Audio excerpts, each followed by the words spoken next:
Nature प्रेमी UK02 परिवार को एक बार पुनः नमन, वंदन और अभिनंदन। मित्रों, बागेश्वर जनपद के अंतर्गत आपने भगवान बागनाथ धाम के दर्शन आपने किए, चंडिका माता रानी के दर्शन आपने किए और इसी श्रृंखला में आज नेचर प्रेमी UK02 परिवार आपको नीलेश्वर महादेव के दर्शन करा रहा है। नीलेश्वर मंदिर के टॉप से ये बागेश्वर जनपद का खूबसूरत सा नज़ारा है, जिसे आप अवलोकन करें। अपने आप में बड़ा खूबसूरत जिला बागेश्वर जनपद है और यहाँ आपको सरयू माता रानी के दर्शन हो रहे हैं और साथ में डिग्री कॉलेज बागेश्वर, नुमाइश खेत और उसके आसपास के सारे क्षेत्रों का दर्शन हम आपको करा रहे हैं। वृद्धाश्रम के समीप एक स्टैंड यहाँ पे है और यहाँ से ये पैदल ट्रैक आगे की ओर बढ़ रहा है। मित्रों, संपूर्ण भारतवर्ष में उत्तराखंड और उत्तराखंड में बागेश्वर जनपद बहुत खूबसूरत सा ये बागेश्वर जिला है तो छोटा, लेकिन अपने आप में विश्व की धरोहर, अपने आप को विश्वविख्यात किए हुए ये बागेश्वर जनपद के आपको मैं दर्शन करा रहा हूँ। नेचर प्रेमी UK02 परिवार जहाँ जहाँ जिस क्षेत्र में निवास करता है, आप हमारे बागेश्वर आएँ और बागेश्वर आकर के आप बागेश्वर में बागनाथ के, चंडिका मैया के और श्री नीलेश्वर महादेव के दर्शन करें। यह अग्नितीर्थ है, ये उत्तासी है, ये उत्तर का वाराणसी है और ये प्रसिद्ध माँ सरयू, माँ गोमती और माँ शारदा का त्रिवेणी संगम है। तो मित्रों, उसी श्रृंखला में आज हम आपको लिए चल रहे हैं नीलेश्वर महादेव और ये खूबसूरत सी नीलगिरी की पहाड़ी पे हम स्थित हैं। उसके ठीक सामने भीलेश्वर पर्वत है, जहाँ माँ चंडिका का दिव्य और पुनीत सिद्ध स्थल है।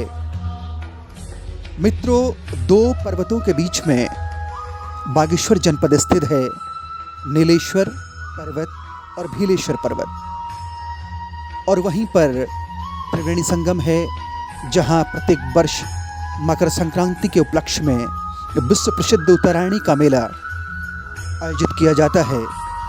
यदि आप उत्तरायणी मेले में आएँ तो आप नीलेश्वर महादेव के अवश्य दर्शन करें, चंडिका माता रानी के अवश्य दर्शन करें, ताकि आपकी मेमोरीज़ में, आपके इस बागेश्वर के ट्रैक में और यहाँ आने का जो आपका पैकेज है उसमें कोई क्षेत्र छूट ना पाए। इसलिए मैं बागेश्वर जनपद का होने के नाते अतिथि देवो भव की परिकल्पना को साकार करते हुए आप सभी को अपने बागेश्वर जनपद में निमंत्रित करता हूं, आपको आमंत्रित करता हूं और आपको आमंत्रण करता हूं कि आप बागेश्वर जनपद में आएँ और यहाँ के दिव्य धाम के दर्शन करें।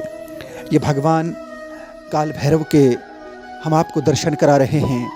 देवराज सह विमान पाव नागरी पंकजम ब्याल यज्ञ श्रोत्रमिंदु शेखरम कृपाकरम नारदादि योग वृंद वंदितम दिगंबरम काशिका पुराधिनाथ काल भैरवम भजे। और ये माँ शिवदूती महामाई का दर्शन हम आपको करा रहे हैं। जयंती मंगला काली भद्रकाली कपालिनी दुर्गा क्षमा शिवा धात्री स्वाहा स्वधा नमोस्तुते। मित्रों, नीलेश्वर महादेव, नीलेश्वर महादेव मानसखंड में, स्कंद पुराण में इसका वर्णन है। ये भगवान गजानन के दर्शन आप करें। वक्रतुंड महाकाय कोटि सूर्य समप्रभम निर्विघ्नं कुरु मे देव सर्वकार्येषु सर्वदा। नीलेश्वर महादेव क्यों प्रसिद्ध है? ये भगवान नंदी महाराज के आप दर्शन करें। मित्रों, भगवान नीलेश्वर महादेव का स्वयंभू शिवलिंग इतनी ऊंचाई पर स्थित है और इसके दर्शन नेचर प्रेमी UK02 परिवार आपको करा रहा है। कहा जाता है कि जब भगवान भोलेनाथ बारात लेकर के आकाश मार्ग से हरिद्वार की तरफ को निकल रहे थे, तब उन्होंने अपनी बारात के साथ इस नीलगिरी पर्वत के नीचे एक पड़ाव डाला और अब विवाह के पश्चात माता सती के साथ इस स्थान पर भगवान भोलेनाथ कुछ समय तक रहे, यहाँ उन्होंने अपना समय बिताया।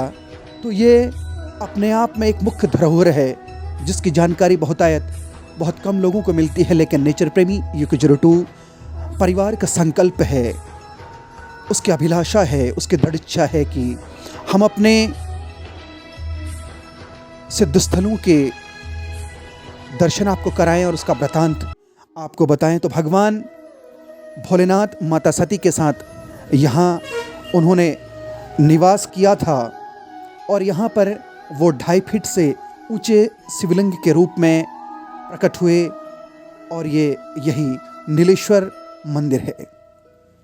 मित्रों, कहा जाता है कि जब भगवान भोलेनाथ के मना करने पर जगत जननी माता सती अपने पिता दक्ष महाराज के यज्ञ में शामिल होने के लिए कनखल हरिद्वार आई और अपमानित होकर के यज्ञ कुंड में कूद करके उन्होंने प्राण त्याग दिए। इस घटना को सुन करके जब भगवान भोलेनाथ क्रोधित होकर के इस रास्ते से विचरण कर रहे थे, हरिद्वार की तरफ बढ़ रहे थे, तो उस स्थान पर रुक करके उन्होंने तांडव नृत्य अपना किया था। और क्योंकि भगवान भोलेनाथ माता सती के साथ विवाह के उपरांत यहाँ रहे और उनकी मृत्यु की खबर सुनकर के भगवान भोलेनाथ ने यहाँ पर तांडव नृत्य प्रारंभ करना शुरू किया। जब वो क्रोधित हो गए तो उसके लिए भी नीलेश्वर महादेव अपने आप में यहाँ प्रसिद्ध हैं और उनकी मान्यताएं हैं। मित्रों, जब आप बाबा बागनाथ के धाम में आएँ तो नीलेश्वर धाम के दर्शन आप जरूर करें। थोड़ी परेशानी आपको होगी क्योंकि बागेश्वर केमो स्टेशन से ठीक नीचे पेट्रोल पंप और पेट्रोल पंप से ऊपर की ओर सीढ़ियाँ चलती हैं और यहीं से आप भगवान भोलेनाथ के दिव्य दर्शन कर सकते हैं। उनके यहाँ पर रहने की और उनके यहाँ पर विचरण करने की अनुभूति आप कर सकते हैं, क्योंकि भगवान भोलेनाथ और माता सती विवाह के उपरांत यहाँ पर रहे और भगवान भोलेनाथ ने जब माता सती दक्ष प्रजापति के यज्ञ कुंड में अपने प्राण त्याग दिए, उससे क्रोधित होकर के भगवान भोलेनाथ ने यहाँ तांडव किया जब वो आकाश मार्ग से विचरण करते हुए कनखल हरिद्वार की तरफ जा रहे थे। तो इसीलिए नीलेश्वर महादेव प्रसिद्ध हैं। मित्रों, नेचर प्रेमी युकिजुरुटू अपना एक मैसेज भी प्रसारित करता है, संदेश प्रचारित करता है, क्योंकि ये कोई ब्लॉग नहीं है बल्कि ये डॉक्यूमेंट्री चैनल है। यहाँ पर किसी की पर्सनल बातों को हम शेयर नहीं करते हैं, बल्कि हम अपने आध्यात्म की, अपनी संस्कृति की, अपनी विरासत को, अपने वेदों को, अपने पुराणों को, अपने उपनिषदों को आपको बताते हैं और क्षेत्रों की प्रसिद्धि के संदर्भ में आपको बताते हैं। मित्रों, नीलेश्वर और भीलेश्वर पर्वत पर महादेव और माँ चंडिका माता रानी स्थित हैं। यहाँ नीलेश्वर महादेव हैं तो सामने भीलेश्वर मंदिर जो आपको दिखाई दे रहा है, जहाँ पर आपको एक टावर और FM रेडियो स्टेशन दिखाई दे रहा है, उसके बीच में मैं अनुरोध करना चाहूँगा कि अगर एक रोपवे बन जाए तो आने वाले समय में हमारे बागेश्वर की खूबसूरती में 4 चांद लग जाएं। कार्य थोड़ा कठिन है लेकिन असंभव भी नहीं है। अगर इस प्रकार की हमारी सरकारें अगर इस विषय में सोचें तो ये एक विश्व प्रसिद्ध स्थान होने के साथ साथ ये विश्व पटल पर प्रसिद्ध तो है ही, इसको 4 चांद लग जाएंगे अगर यहाँ रोपवे स्थापित हो जाएगी। तो मित्रों, आज बागेश्वर जनपद की डॉक्यूमेंट्री में आपने नीलेश्वर महादेव के संदर्भ में जाना, उसके संबंध में जानकारी आपने प्राप्त की। तो उसी संबंध में हम फिर आपको पुनः अपनी अगले डॉक्यूमेंट्री में फिर आपसे मुलाकात करते हैं। तब तक के लिए ओम नमः पार्वती पते हर हर हर महादेव। जय नीलेश्वर महादेव।